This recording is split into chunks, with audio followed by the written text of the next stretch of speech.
سیکنڈوں میں اپنی بات کو پہنچانے لگا ہے۔ اگر سائنس کی ترقی یہی ہے تو انسان ہوا کی حرارت کو برودت کو توڑنے لگا ہے تو یہ کوئی نئی بات نہیں ہے، اس میں کوئی جدت نہیں ہے۔ تم نے آج اس کی تلاش کی ہے، قرآن نے آج سے 1400 سال پہلے سے بدلا دیا ہے۔ اگر تمہیں یقین نہیں ہے تو جاؤ اپنے مدبر و مفکرین اور سائنس دانوں سے پوچھو، وہ سب کے سب تمہیں اسلام کی حقانیت، احادیث کی صداقت اور قرآن کی جامعیت کی شہادت دیں گے۔ برادران ملت، یہ ایک مسلم حقیقت ہے کہ دور حاضر کے سائنسی تجربات نے اسلام کی حقانیت و ابدیت پر مہر تصدیق ثبت کر دیا ہے، اور قرآن کی پیش کردہ نے بھی امور و حقائق کو تسلیم کرنے پر دنیا والوں کو مجبور کر دیا ہے۔ کل تک انسان جن باتوں پر یقین نہیں کر سکتا تھا، آج دنیا والے اپنی آنکھوں سے مشاہدہ کر رہے ہیں۔ سینکڑوں سال قبل جب دین اسلام نے یہ نظریہ اعتقاد پیش کیا تھا کہ لوگوں دنیا میں تم جو کچھ بھی کرو گے، جو بھی بولو گے، بھلائی کی بات ہو یا برائی کی، ہر بات کی آمد کاتبین لکھتے جا رہے ہیں، اپنے رجسٹر میں محفوظ کرتے جا رہے ہیں۔ قرآن نے اعلان کیا تھا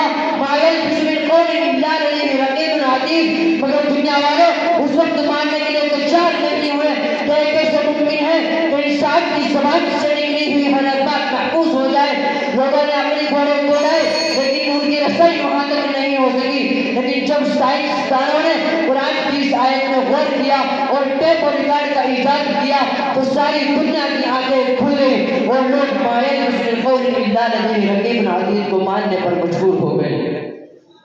فرزندان توحید صدیوں قبل جب پیغمبر اسلام نے آخرت کے بارے میں یہ خبر دی تھی کہ قیامت کے دن عدل و انصاف کے ساتھ میزان عمل قائم کیا جائے گا، ہر شخص کے اچھے اور برے اعمال کو وزن کیا جائے گا، قرآن نے صحیح لفظوں میں بیان کیا تھا فَأَمَّا مَنْ ثَقُلَتْ مَوَازِينُهُ فَهُوَ فِي عِيشَةٍ رَاضِيَةٍ وَأَمَّا مَنْ خَفَّتْ مَوَازِينُهُ فَأُمُّهُ هَاوِيَةٌ۔ کہ خبر جدت پسندوں کے نزدیک مضحکہ اور تبسم بنی ہوئی تھی۔ عالم ادب کے سارے واقعات جو مارائے نسبت تصور کیے جا رہے تھے، لیکن آج سائنس نے اس مسئلے کو بھی تجربہ اور مشاہدہ کی شکل میں لا کر کھڑا کر دیا ہے جس سے کوئی انکار نہیں کر سکتا۔ چنانچہ آپ دیکھیے کہ سائنس نے ایسے آلات کو ایجاد کر دیا ہے تو اس کے ذریعے حرارت و برودت کو توڑا جانے لگا ہے، فضا کی سردی و گرمی معلوم کی جانے لگی ہے۔ ایک معمولی انسان بھی فضا کی شدت و حدت توڑنے پر قادر ہو گیا ہے، تو کیا خالق کائنات احکم الحاکمین محشر میں انسانوں کے اعمال کو وزن کرنے پر قادر نہیں ہو سکتا؟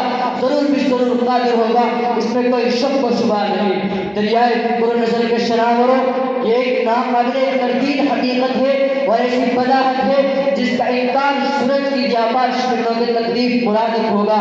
معلوم ہوا کہ یہ دنیا مذہب اسلام کی روحانیت پر ٹکی ہوئی ہے، نہ کہ کھوکھلی سائنس کی ایجاد کی ہوئی چیزوں پر، اور پھر سائنس کا مقابلہ اور موازنہ اسلام سے کرنا بڑی صفات و حماقت کی بات ہے، اور مسلمانوں کا ایسے نظریے کو قبول کرنا ضلالت و جہالت کے سوا کچھ بھی نہیں ہے۔ اللہ تبارک و تعالی سے دعا ہے کہ وہ ہم سب کو اپنے سلیم عطا فرمائے۔ وآخر دعوانا